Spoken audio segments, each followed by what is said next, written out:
Ikigai, the Japanese secret to a long and happy life. Hello and welcome to English Philosophy, your podcast for thoughtful and enriching conversations in English. Today we're diving into a fascinating book that blends philosophy, wellness, and practical life guidance. Ikigai, the Japanese secret to a long and happy life by Héctor García and Francesc Miralles. Why do we wake up in the morning? That question forms the heart of this book. In Japanese culture, the answer is Ikigai, your life's purpose, your reason for being. In this episode, we'll break down the core ideas from the book, explore the science and tradition behind Ikigai, and share motivating lessons you can apply in your daily life. All in clear, natural English to help improve both your understanding and vocabulary. Chapter 1. What is Ikigai? Ikigai is a combination of two Japanese words, Iki meaning life, and gai meaning worth or value. So Ikigai can be translated as a reason to live, or a reason to get up in the morning.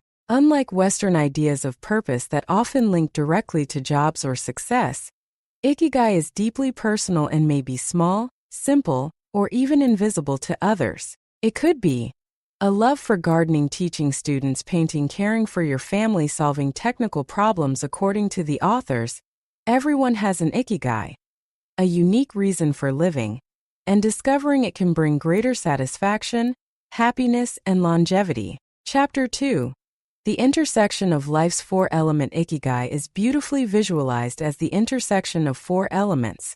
What you love, what you're good at, what the world needs, what you can be paid for. When these four circles overlap, that sweet spot in the center is your Ikigai. Let's break them down. What you love.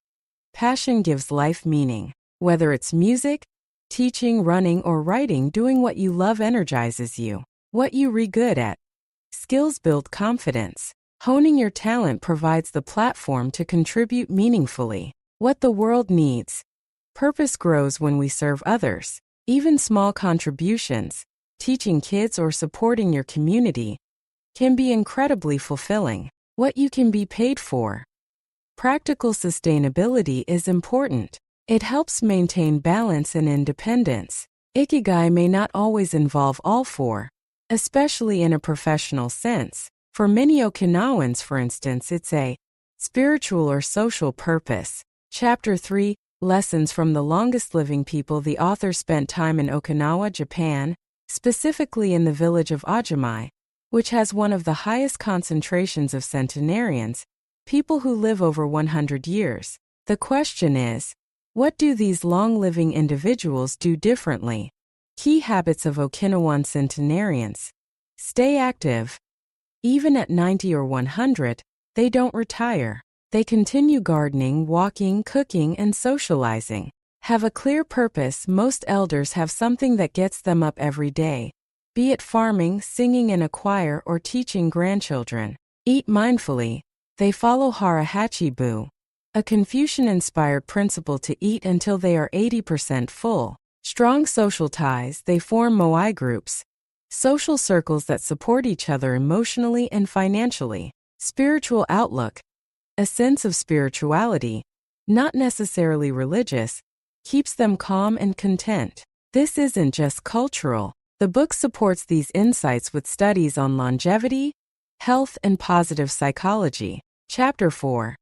Find flow in everything you do. One major theme in the book is flow, a concept made popular by psychologist Mihaly Csikszentmihalyi. Flow is the state of total absorption in an activity, where time seems to disappear. You felt it when you write without noticing the clock, you read so deep into music or painting, everything else fades. You're solving a puzzle, and it feels like meditation. People with Ikigai often lose themselves in their passions. Flow is where mastery and purpose meet. How to find your flow. Identify what activities you love and get absorbed in. Minimize distractions, especially digital ones. Set small goals and break work into parts. Focus on progress, not perfection. Flow strengthens your Ikigai by turning daily routines into meaningful engagement. Chapter 5. The art of gentle living. The Japanese believe in Shizen, living naturally. The book highlights several Japanese cultural practices that encourage this gentle rhythm. 1. Wabi-sabi. Appreciate imperfection. A chipped mug, aging skin, or an old book has its own charm. Embrace the imperfect. 2. Ichigo-ichi. This means one time, one meeting. It's a reminder to live each moment as if it were once in a lifetime.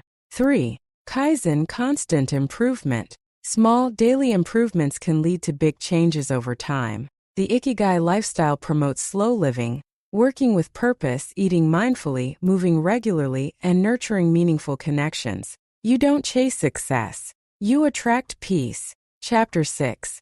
Stay young while growing old. One of the most inspiring parts of the book is that the elderly in Okinawa don't retire in the traditional sense.